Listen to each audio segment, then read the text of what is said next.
Now let's take a look at Rubin Hurricane Carter's career. So he would pro debut in 1961, and he would face Pike Reed. I remember reading, I think, in his book, The 16th Round, it was a 6-rounder, and he would, they were impressed.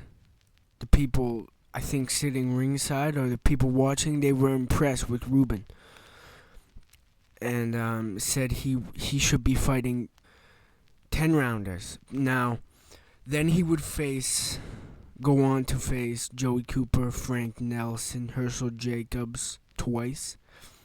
He would win and then lose by points.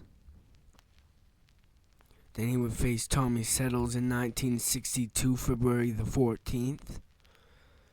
Felix Santiago, win, knockout. A lot of these were knockouts. He was knocking people out very quickly in 1961 and 62.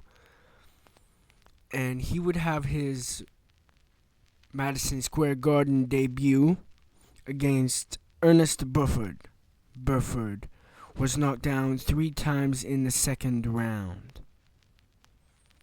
And that was earlier, 2 months earlier, he lost to Ernest Bufford.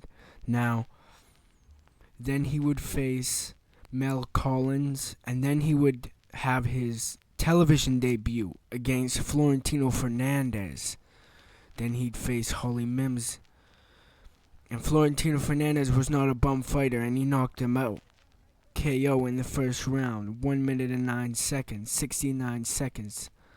And he'd go on to be put in the ring in Madison Square Garden, 62, December 63, he'd fight Gomeo Brennan, who was also a veteran. He'd lose to Jose Gonzalez. Here's the thing about Jose Gonzalez, though. Jose Gonzalez was a great fighter, but he fought Rubin dirty, and Rubin was dominating him the whole bout and he'd later go blind in prison from that red eye detached retina.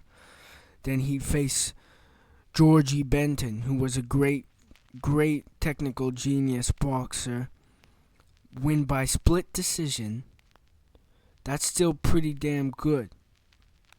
Then he'd face Farid Salim. He failed to knock out Farid Salim, but he won by unanimous. Then he'd face Joey Archer. This was a controversial kind of upset. He never came close to knocking out Rubin Carter. Now, he'd also face Emil Griffith. Emil Griffith was great. He'd knock out Emil Griffith. Then he'd face Jimmy Ellis, Clarence James.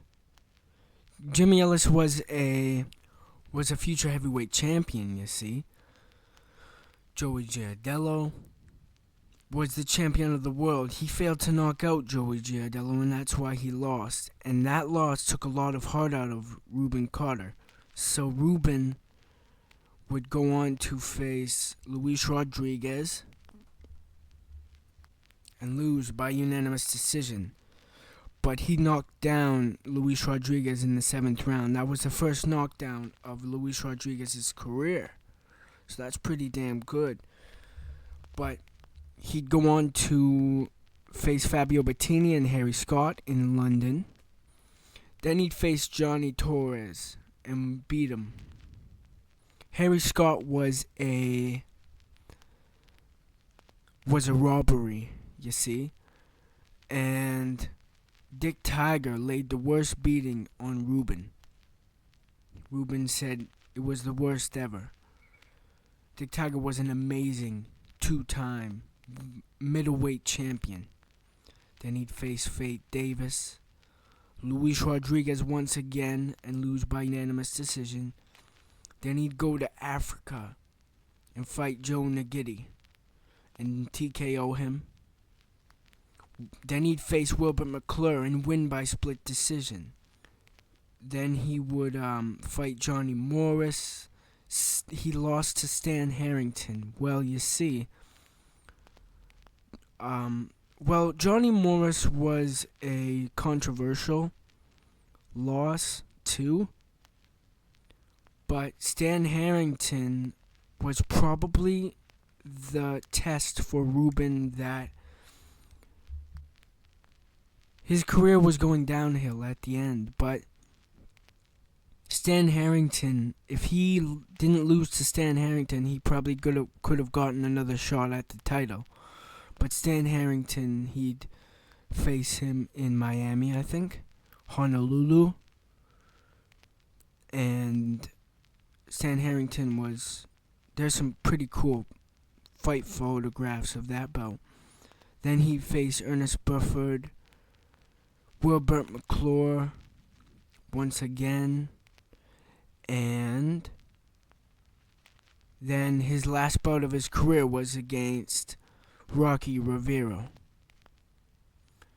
Now, Rubin Carter was a great fighter. He left a mark on the middleweight division, very much so.